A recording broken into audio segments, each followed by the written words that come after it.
Oh, damn. Wait, hold on. Even through a pandemic. My name is Anthony. Welcome to the Scalability Podcast. Oh my God.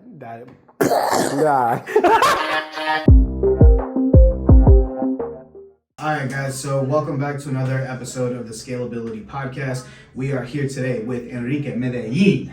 What's up, brother? Thanks I said it right? Yeah, you said it right, bro. Thanks for having me on, man. So, dude, I've been trying to lock you down for like a cool minute. Okay, it's been a long time.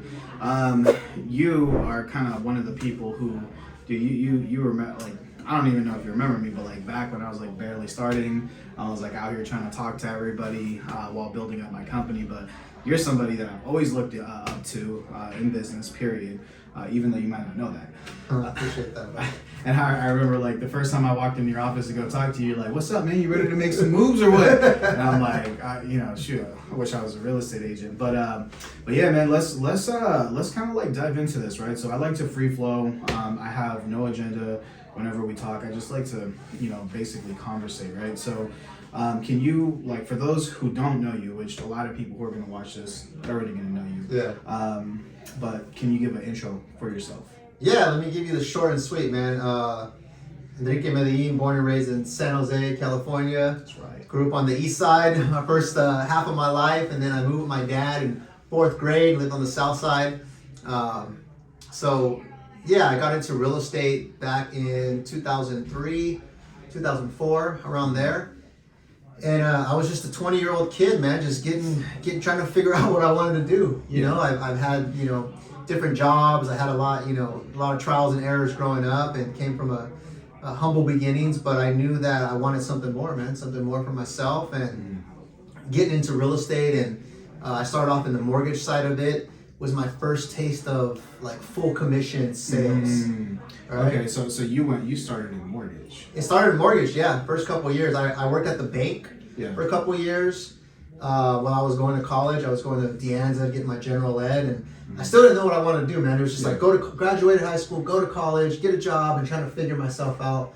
And then I saw an opportunity for an entry-level mortgage position. And because I was bilingual, they hired me like on the spot, right? Like, oh, you speak Spanish? All right, cool. Did they give you a salary at that time? It was a salary, base pay and commission, right? So you didn't earn a lot of commission, but it was my first taste of making cold calls and like just, sales. It was all on the phone sales, man. So we'd have to do 3 hours of cold calls in the morning. Then you go to lunch, then you do some training, then you do 3 hours of cold calls in the afternoon. And it was like, you got to book at least 3 or 4 appointments or else you can't leave. No, that's interesting, man, because like I'm 30. How old are you? 39, bro. 39. Yeah. Okay. So like my generation was pushed college, but your generation was even more than my generation, right? Yeah. Like in terms of like if you don't go to college, you basically won't be shit. It was like the mentality back then. Yeah. Like, did your family like guilt you at all for not finishing college or? Not really, because I lived with my dad. My dad was single parent, trying to raise me as best as he could. My dad was he worked full time, so I always saw him just working, My dad was born in Mexico, and he didn't go to college. He just, went to high school and then, went out to the workforce, and it had me at a young age. Yeah. And he just had to work, man, and grind. How many brothers and sisters do you have? So I have four younger brothers. So all younger brothers, one with my dad when he was remarried, and then 3 with my mom when she was remarried. Wow, okay. So I was the oldest, man, basically. Yeah, that's interesting, dude, because like, so I'm a single father now, Yeah. right? And I'm like pushing for my son, like whether he becomes an entrepreneur, goes to college, like what I really don't care, right? But that's really interesting, man. So, was your dad like a single father like your whole life, or was it like after a certain age? Yeah, in the beginning he was, and then he met my stepmom. My stepmom actually works on my team. She's one of our top realtors on our team. Wow. But yeah, when I was... What a blessing. Hold on. You need to tell me this story. Yeah. Does anybody know this? Some people do. Yeah, the people that work with us know. They know she's on our team. Yeah. So obviously you and her have a great relationship. Oh yeah, we're really close. Okay. She came in my life when I was a young age, and she was, like a big sister at first to me, and then, like she's like a mom now, and been in my life, for a very long time. And I looked up to her, and it was like that woman figure, because my mom wasn't really in the picture, so much, and became really close to her, and she's been around. Dude, okay, so this is interesting. How old were you when she came into your life? I was probably in like 5th or 6th grade when my dad was like dating her. And that's when I moved with my dad full time. And then they dated for a while, and then they eventually got married, and then, you know, several years down the line, then she moved in. Dude, what a blessing, bro. what a blessing that you got along with her. Because, like, bro, okay, I hear so many horror stories of, you know, men or women that come into kids' life. And I was, like, one of them, dude. Like, because, like, my whole life, I kind of, like, saw my mom go from relationship to relationship. So, you know, as a young man, when a new guy would come around, I'd be like, what? Like, you know, I'd be like, you know, just trying to get hard with these dudes. Like, that's my mom's, my house, right? But you know, luckily now, like, she's been with her husband now for like 7-8 years. I took her salsa dancing. She met him. It's been great. But coming back to you though, man, like, so she comes into your life, right? And I don't want to get like too crazy like in the details, but now you guys have maintained a relationship enough where you guys work together. Yeah. What's that dynamic like? It's interesting, man. I mean, because for me, it's like wearing two hats, you know, like, since I lead the company and she's on my team, but she's also one of the leaders on our team as well. So there's that mutual respect. But, you know, like, she calls me for advice all the time on real estate deals, and we collaborate and brainstorm. She's been in the business for a long time as well, so I've learned a lot from her. And then obviously outside of work, you know, she's my mom, you know, my stepmom, but I look at her as my mom. Dude, and she's the grandma to my kids and stuff like that. And, you know, she's just been in my life forever. So she's someone that I have a really close relationship outside of work, right? You know, I'm in a pretty I'm taking my relationship serious right now, and one of the things that really motivates me is seeing how my girlfriend is with my son. Yeah. Which my son, he's gonna come here in a little bit. My assistant want to go pick him up, but I see how close they are, and that really, to me, I'm like, man, you know, where else? Not where else, but I just think it's so rare that people hop into a relationship, and especially like a woman to see a man's kid. Like, that's deep, man. It's a tough role, I'm sure, right? Coming into something new, and there's a kid already there, and you're not sure how they're gonna feel about you, and you know, I've had to experience that in different situations as well, and yeah, it's not easy. So shout out to all the women coming into relationships that where their men have kids and you're trying to build that bond and stuff. It's not an easy job, man.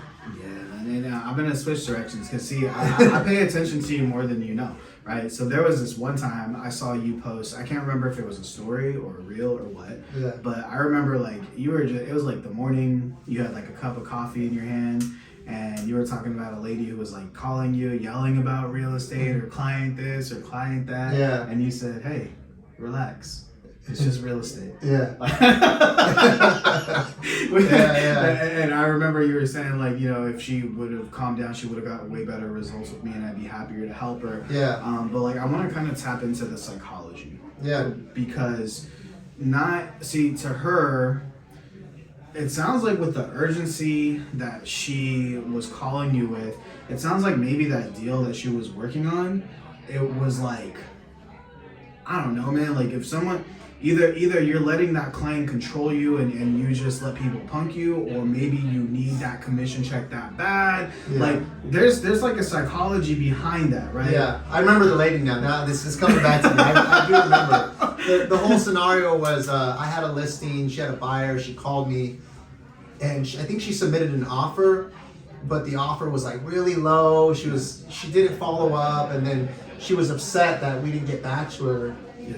And I was like, hey, like this is the first time I've ever heard from you. You just sent an offer, never called me up front, never asked me what's my seller looking for, anything like that. Yeah.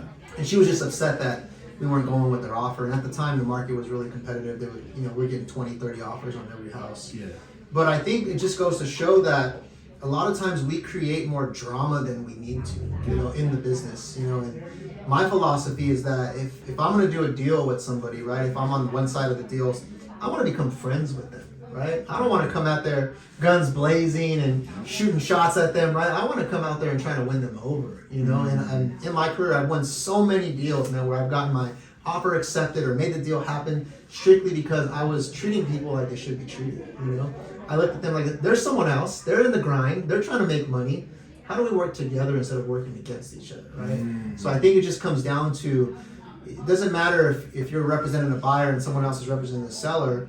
Ultimately, you want to be a team, right? So that they can get what they want, you can get what you want, and we make a smooth deal happen. Yeah. And I think a lot of people don't realize that. Like, maybe that's old school, right? Like, but it's all about relationships, man. Like, it's a handshake type of business at the end of the day, you know? But you know what though, I think especially for newer people in business, and you know, we like somebody, I don't know if that's natural for you, because I had to learn that in business, right? Because my natural reaction, like in business, to competition or to people that I have to, like, you know, I don't know, that I'm working with that are, I guess if I was a real estate agent, like I feel like naturally I want to compete against everybody. I want to be better than everybody. I want the deal more than you want it. Like I don't care if like your children starve. I want mine to, you know, I want mine to eat. Like, that was like my mentality at first. Yeah. But that's just like me naturally thinking about business without like any mentorship and without anybody teaching me about relationships, right? But then now, the more I develop and I listen to mentors like yourself and other people, it's more, it's a different approach. And I think it goes back to like that, you know, we all have egos, right? We all want to be the best. We all want to win, right? We're all motivated by different things in life. But at the end of the day, you got to realize that you already won, bro. Like, we're here on earth, right? We're breathing today, right? Like, we live in the Silicon Valley, man, where there's endless opportunities, right? Regardless of what's happening out there, like, there's so much opportunity here just being in America, bro. Like, my family came from Mexico, you know, where they had to come out here and try to establish themselves. They didn't speak English, you know what I mean? So just the fact that we're here, we already won, we already have it all, you know what I mean? So I think when you come from a place of like abundance, like I already have it all, then like no one's your competition, bro, right? It's just a matter of like, how do I continue to improve? How do I show up better than I showed up yesterday? How do I impact more people? How do I give value to people? How do I help others grow, right? Because if you help enough people, you're gonna grow in return. Yes. You know, and like even now as being the leader, you know, we have over 35 agents on our team. It's all about them, bro. Yeah. You know? Yeah, and by the way, like I have always talked very positively when it comes to PRG. Yeah. So like, you know, after this, we're going to talk about somebody who I think would benefit heavily from being on your team. There's actually one or two people that I know who are on your team now who I was talking to them about your team before they joined. Oh, okay. Cool, man. One of them being Andrea, which I don't know if she's still there. Anyway, so now like there's this there's something that I learned in business, right? Like, and Andres Lopez always told me like, hey dude, you got to make sure that you have money stacked away, because when you're in the middle of a deal, you need to, there's basically psychology that happens, and people can tell when you need that deal, right? People can, they can tell, because it's like unspoken. Right. Yeah, and that commission breath, bro, is what we call it in our industry, right? Like, oh, you really need that commission. I could smell it on you, bro. Like, right. And that's the thing with you, the way that you move in a way where it's like, I don't care if you don't want to do business with me. Like, I obviously would love to, but if you don't.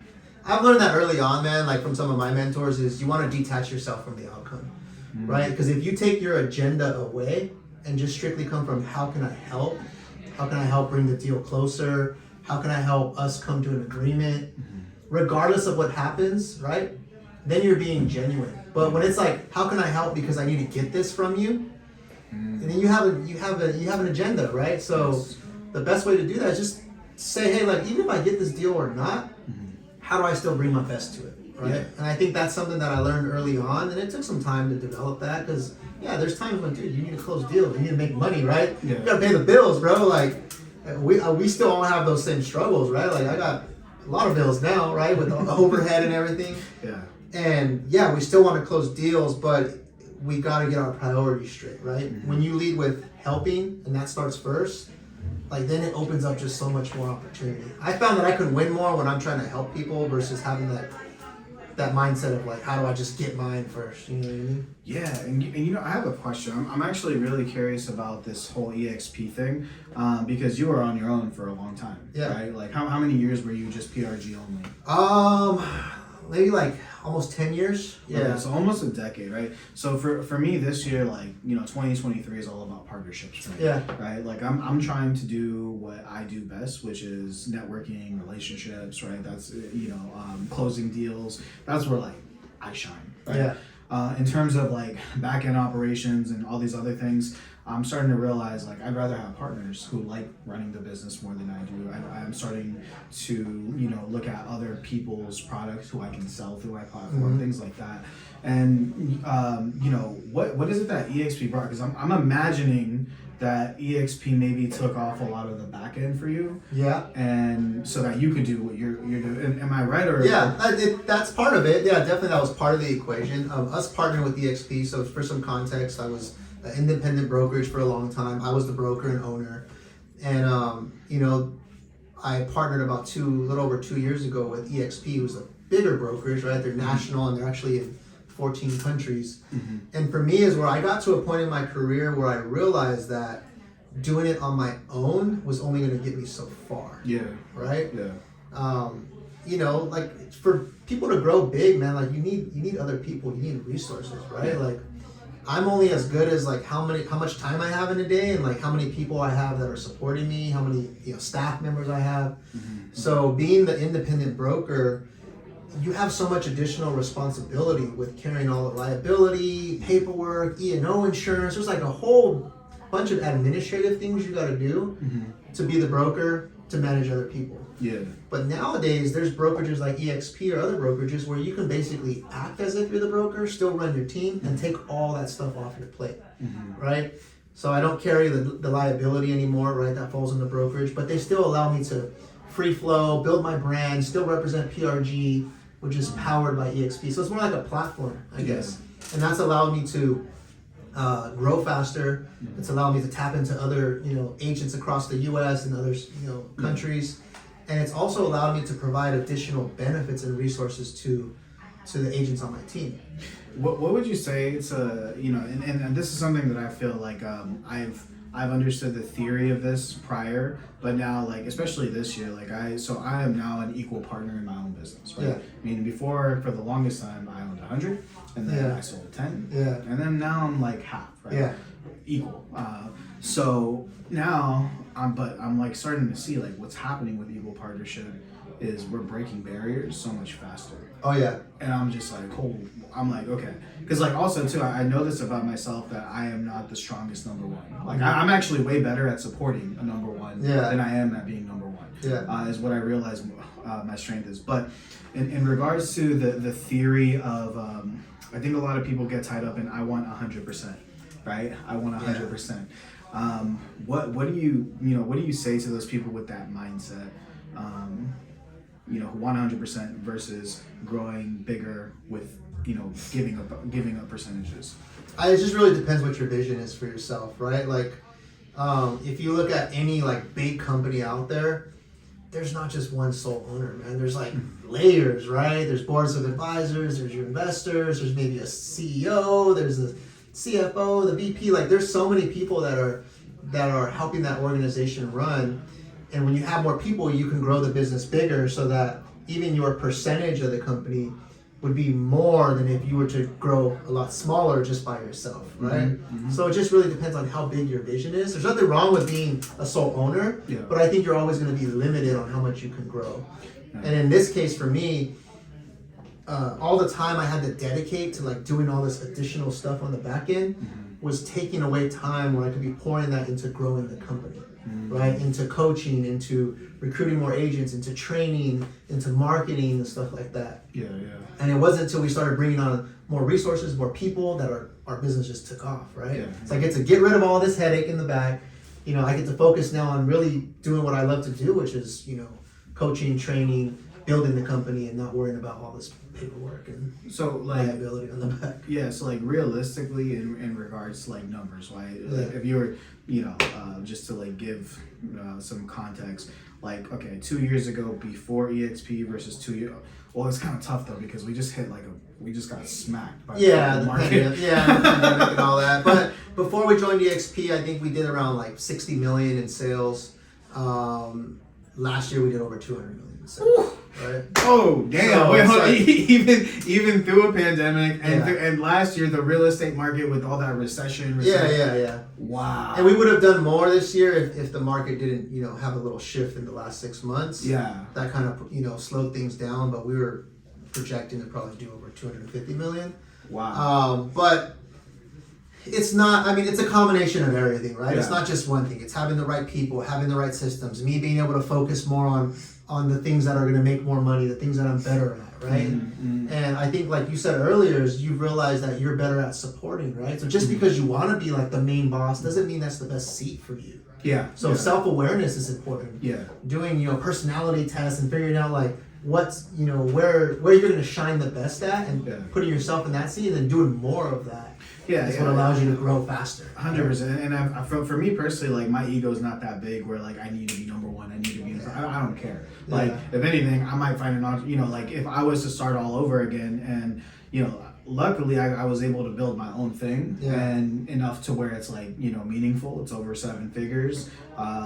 It supports my lifestyle. I get to hire other people. But like, let's say I was to actually redo it, I would probably find someone like you and be like, okay, you did 200. Yeah. How much do I make if I get you to 300? Yeah. Right. Like that's where my mind would like reset to, right? Because well, anyways, so let's refocus back on you, right? So, what's the objective for 2023, right? Given like, dude, we just got smacked by this whole recession talk last year. We're still coming out of a pandemic. The news is blasting like, oh, people are getting fired left and right. Yeah. Like, there's just negativity just like spewing everywhere, man. Yeah. So what's the game plan for 2023? You know what? It's not even. There's a game plan, obviously, and there's calculations and stuff and goals that we're trying to hit. But it's more of a mindset too going into 2023. Is all it like we get to pick and choose what we focus on, bro. At the end of the day, right? So all the recession stuff, like honestly, I haven't really been paying attention to it. Yeah. I gotta keep up to date here and there, and like obviously keep my agents up to date. But I'm just focusing on like what we need to keep doing regardless of recession or not. Yeah. We gotta show up every day. We got to market the hell out of ourselves through social media, through staying in touch with our clients, all that good stuff. We got to make calls because, we're really prospecting based and marketing enhanced. So we're in here making calls, 4 or 5 days a week, just reaching out to leads, different leads that we have, and just keep going like deeper with what we're doing, man. Like there's no, just because the recession, like things are changing in the climate outside of us, there's not like I'm going to do something completely different in my business, right? Yeah. It's just stick to the plan and like try to do it at a higher level. Okay, so Adapt and pivot, right? Like I'm curious now, like in terms. So when it comes to the tactics of phone calls, right? Because how do you continue making calls all the time as a real estate agent? Like, isn't there like a certain point where you like exhaust your personal network and like how do you always stay on the phones? Yeah, with us, with our business model, we have leads coming in. Right, so online lead advertisements. We have a partnership with Zillow, so they're sending us hundreds of referrals a month. We have other partnerships online, so we got a funnel of leads just coming in, right? So there's opportunity coming in every single day that our agents are able to call, answer the phone, connect live with someone, or call someone back. Someone who's looking to buy and sell. So there's a steady stream of people coming in, right? Is that a reason why somebody would come and join your brokerage to hop on that? Oh, for sure, man. That's a big part of. It's part of the value proposition, right? Especially for someone that wants consistency in their business, right? Yeah. Because a lot of people, once they get to a certain point, they start dropping the ball on like their lead generation. Yeah. Because they got a couple clients they're working with, so they're focusing on those clients, so they stop trying to find new clients, and they're in that rat race where their business is going up and down, up and down. So what we've discovered is that if you can have a steady stream of leads coming in, however it is you get leads, online leads, whatever other lead sources you have, that's opportunity that you can follow up with, right? Yeah. And then you do a great job with those clients, and then you turn them into your database, right? Yeah, So the lead comes in the funnel, you do a great job, now you nurture the crap out of that, right? And you build relationships with those people, and you get referrals from them, and you're slowly building up this database. So our database is constantly getting filled because we have new strangers coming in, right, that end up becoming our past clients. So let's say this, right? Let's say that you, how many agents you guys have right now? We have about 35. 35. Yeah. Oh, really? Yeah. I thought you guys had more, man. That's you guys must have a scrappy team, man. Yeah. At 35. Okay. So let's say that you double the agents. Would you guys still be able to generate enough leads for double the agents, or do you even want to double your agents? No, I mean, eventually, I mean, our goal, our objective is to continue to grow, but just doubling overnight, like that's not sustainable, right? Because you start having problems when you add too many people as well, right? You have to be able to keep up with the amount of people and support them. So we don't just want to add bodies, bro, and then not be able to give them the resources. So you slowly scale, right? Yeah, I was when we first met, I was a marketing director at Century 21. The job was a joke, honestly. But you know, they recruited anybody with the pulse. Yeah. And it's like I saw that, like it's just like kind of like it's sad. Yeah, that's the model of a lot of big brokerages. You have a license, boom, come in. They might trip over and fall at least 1 or 2 deals per year. It's like, but that doesn't benefit the agent, right? That doesn't create strong agents. That's in benefit of the brokerage, right? Where if they got 1,000 agents and each agent is barely making it doing 1 or 2 deals, well, the brokerage produce 1,000 or 2,000 deals, right? Yeah. So brokers making money, but the agents aren't. Yeah, and that's see, and this is like you know, something that like I'm against now, right? Like I had to be in that environment, and like I really did try my best to help out agents, support them. Like back then, you know, it was like 4 or 5 years ago, whatever. Like I was like trying to shoot content for these people. Like I believed in this so much, but there was just way too many agents, and like, dude, I didn't have the resources, the support. And it was just like unrealistic to support them. Now, if I worked for an agency like this one, you know, 35 agents back then, I probably could have done something pretty incredible for you guys, right? Yeah. Back then. But yeah, man. So okay, as you know, so basically, what you're saying is for 2023. Doesn't matter what's going on, we're still moving forward. We're still moving forward, man. Same plan. We're still grinding. We're in here. We're trying to, you know, help clients at a high level, trying to get all our agents ramped up. You know, we have a whole agents that are in different levels, from brand new agents to mid-level to up and running producers. So trying to get everyone, you know, up and running and continue to train our agents to serve clients at a high level. So what's the biggest challenge that you're having right now? Yeah. You know, and again, this is like, who's watching this? Entrepreneurs, people who are also trying to grow. So like, what's realistically one of your biggest challenges that you're facing right now, and how are you overcoming it? Good question, man. I think the biggest challenge at my stage in the game is time. You know, it's time, because you have so many parts of the business. Now that our business is up to this level where there's, you know, multiple staff, multiple agents, there's stuff happening all the time, right? It's time, man, like trying to be everywhere at the same time. And that's why little by little, I'm slowly like letting go of a lot of things that I do. And there's people that are now taking that part over, right? So as you're growing, you can't just stop what you're doing and hire someone, because that may not make sense for you at the time. So it's slowly bringing someone on, giving them responsibility, and then eventually, like, hey, I'm no longer doing that, right? And then now I'm more focused on this. So for me, like in the last 2 years or so, it's been a slow process of letting stuff go and me just getting into the zone of what I want to do and what I do best. And so what I do now is I focus on marketing, you know, branding, you know, recruiting and training and coaching our agents, right? I'm no longer selling homes anymore, you know, so my time is all focused onto the team and stuff like that. Do you have an assistant? Like multiple assistants. Yeah, so I have multiple staff. What are your how many assistants do you have, and what do they do for you specifically? Yeah, so right now we have 2 like main admin assistants that kind of help with all the clients, right? So when deals come in, they're the ones assisting the agents with, you know, making sure the escrows are running smooth, coordinating any listings that we have coming on. One of my main admins that's been with me for a while, she's kind of like wears multiple hats. She's like the office manager as well. So she's overseeing the other agents, the other admins, I mean. We have a full-time marketing person now, DJ. He's here right now. He's dope. He's doing video. He's doing video. He's doing graphics. He's helping our agents with some of their branding. We have field coordinators, like people who are just helping running around and like doing stuff, right? Like there's a lot of tasks that have to be done. When are you gonna get yourself like, you know, that one assistant that just follows you everywhere, man?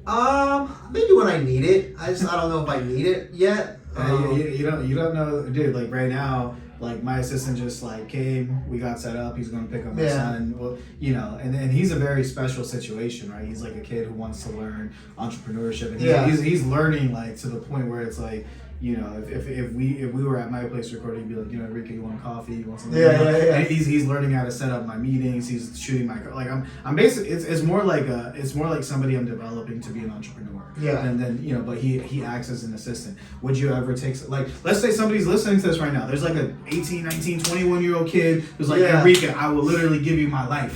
Like, I'll be at your house in the morning with you to the end of the night. Would you accept that? You know, I've never thought about that, but I can see how that could be of value, right? Because there's so many things I got to do, like on a personal level and stuff like that, that if they can help me run those tasks.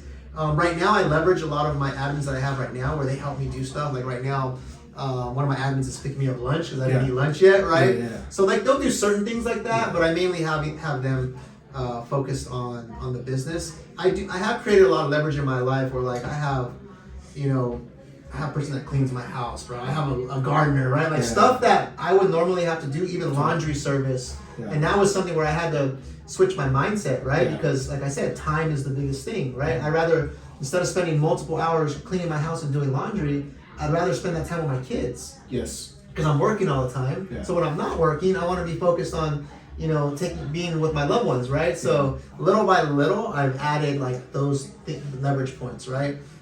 Something as simple as Instacart and DoorDash, bro. I use Instacart and DoorDash almost every other day. Yeah. Because that buys my time back. Yes. I'd rather pay the $10 fee and be able to sit here and do a podcast with you while DoorDash is bringing my lunch, right? Yes. So, and then we have VAs as well. We have a few VAs on our team that support our admins as well. Mm-hmm. And that's just another leverage point so that we can do more. So yeah, dude, I love. You gotta get your time back, bro. You gotta, as you grow, the only way that you're gonna grow is by being more efficient with your time. If you're spending your time on things that are below like your pay grade, then you're never gonna elevate your pay grade. Right? Yeah, no, absolutely. And there's also like, I feel like depending on the type of business you're in, so whether you're in real estate or wherever, like for me, what I did, I was broke for a long time because every time that I would add revenue, I would hire somebody. Add revenue, hire. Add revenue, hire. Yeah. And then like it took like 6 people to replace me, and then we could grow. Yeah. And that was tight. So like, but a lot of people don't want to do that, right? A lot of people will, they'll make $20,000, $40,000, $50,000, whatever. Well, they say scared money don't make money, right? Scared money don't make money. So, and I understood that a long time ago, the power of leverage. It's even the power of having a team. Like, I can just be a producer on my own. Like, I don't need this big old team. Yeah. But I'm going to have to be producing forever, bro. Like, I'm going to have to be on appointments every single day, every single weekend, which is going to take time away from my kids, right? Yeah. And I did that for a long time. But then once I had kids, I started to look at the business differently. I started to say, how can I establish a business that can run without me? Yeah. Right? So about 6 or 7 years ago, that became my goal. Is how do I go from being the closer, the producer who's on appointments every day on the weekends, trying to get clients to go with me, to now how can I slowly build this into a business where 5 or 6 years from now, it runs without me, right? And it was just little by little, slowly building these systems, these processes, and slowly letting go of stuff, right? Hey, you ever going to be scared to go close? Oh no, I just don't close all day, bro. Now I teach people how to close, right? Yeah. Totally. So now I get fulfillment out of not just what I do, right? It's more see what someone else does. If I can go teach someone how to do what I did at a high level, like that's the ultimate win, right? So I went from player to coach now, right? Yeah. And it's a different animal, bro. Like being a superstar player versus being like a super coach, right? Yeah, man. So, dude, let's segue into the perfect topic, man. Let's talk about it. How many kids you got? I got 2. 2? Yeah, 6 and 9. 6 and 9. Yeah. Okay. My son's 11. He's gonna come. You'll get to meet him. Yeah. 6 and 9. So my son, pretty much from the time by the time he was 1, I had custody of my son. Okay. So he was with me like full time since he was 1. But obviously, like when I was building my business, my mom supported me like crazy. Yeah. I would not have anything if it wasn't for my mom. Because like my son, when he was younger, he was a handful. Now he's great. But let's what you said, 1 boy, 1 girl? Yeah, boy and a girl. My daughter's 9, my son's 6. Dude, what a blessing that is, man. That's like the perfect. You want to have more? I don't know. We'll see, man. Yeah, okay. Yeah, it's a lot of work, man. I got my hands full right now, but I'll never say never, right? We'll see what happens. But okay, yeah. So let's talk about like children and being a father, right? Like so being a father and an entrepreneur, how do you balance the two? you just figure it out, man. You just go as you go, man. I don't think there's a secret.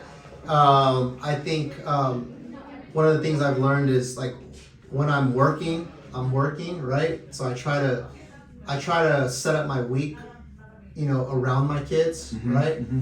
There's certain days I pick my kids up from school and take them to school. So I try to revolve everything around that so that when I am with my kids, they have my full attention. Doesn't mean I'm not like answering a text message or maybe taking a quick call or whatever, but I'm not booking meetings while I have my kids next to me and stuff like that, right? Yeah, okay, yeah. And that's the great thing is that when you're self-employed, you have the liberty to set your own schedule, right? So all I did is I just looked at my week and said like, all right, what days do I need to take my kids to soccer practice or pick my kids up or take them to school, and then how do I just block out my schedule and then have everything else revolve around that, right?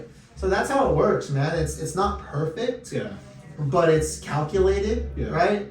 And it's just the mindset of like when I'm with the kids, give them as much attention as possible, So and try to like unplug from the business, There's probably a lot of people that come to you that want to be agents who have kids, right? But they're broke, and they're trying to look at real estate as like a way to make money so that they can spend more time with their kids. Like, what do you tell the people that are in this scenario? I say that's not how it is, man. Like, a lot of agents think like I'm gonna become a real estate agent so that I can be more flexible with my schedule. And in the beginning, it's the opposite, man. In the first couple years of your business, that's when you actually have to grind the most because nobody knows you yet as a real estate agent. So when someone tells that to me, I give them a reality check really quick. I say, hey, you know what? I don't want to set the wrong expectations. If you're going to get started in real estate, whether it's my team or another team, be prepared to grind your ass off for the first 2 years, right? Like you're working 60 hours a week, 60 plus. Yeah, plus, right? Like, because you don't have to, but it's like building a business off the ground up. It's like a rocket ship, man. In the beginning, you got to put so much power into to get that rocket up in the air, right? And then once the rocket's in the air and you have momentum, then it's more just maintenance and pushing it through. But trying to start from scratch when no one knows you're a real estate agent and all of a sudden like you sell houses, right? Like you need to like put yourself out there even more in the beginning. So that means you're gonna have to show up to the office. You're gonna have to be in training all day. There's gonna be early mornings, late nights, weekends. It's hard, man. It's hard to do that with kids and a family and other obligations. It's gonna be messy, man, in the beginning.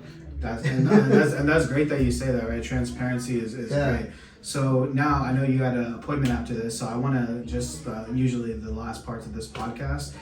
There's somebody who's listening right now that's struggling. There's somebody who's thinking about giving up on their career, their business, whatever it is that they're doing, man. So if we could just, this is like the hoorah, the motivation. The hoorah. Part. Let's do it. Like, what do you got to tell that person? I would say if you're struggling, step one is take some time to really assess and reflect on yourself. Because most of the time people are struggling, it's not because something outside of them, it's because of them, right? And most people want to blame, and I'm guilty. This has happened to me too. But I think when you can really look yourself in the mirror and say, "Hey, I'm struggling because I'm not doing this, or I'm not showing up in this way," right? Really assess like all the different areas of your life, right? Your career, your finances, your relationships, your health, your spirituality, all that stuff, all the main key areas of your life, and like be honest with yourself, man. Because once you're honest with yourself, that's the first step of you now being able to fix it, right? But if you're just like, well, I'm struggling because of that person or because of the market or because my company or my boss or this person, right? Then you're just blaming everybody else, right? Like you gotta take some self-responsibility. What role are you playing in that, right? Because at the end of the day, like we can look outside and you can see there's people succeeding in life and people are not succeeding and we all have the same 24 hours, right?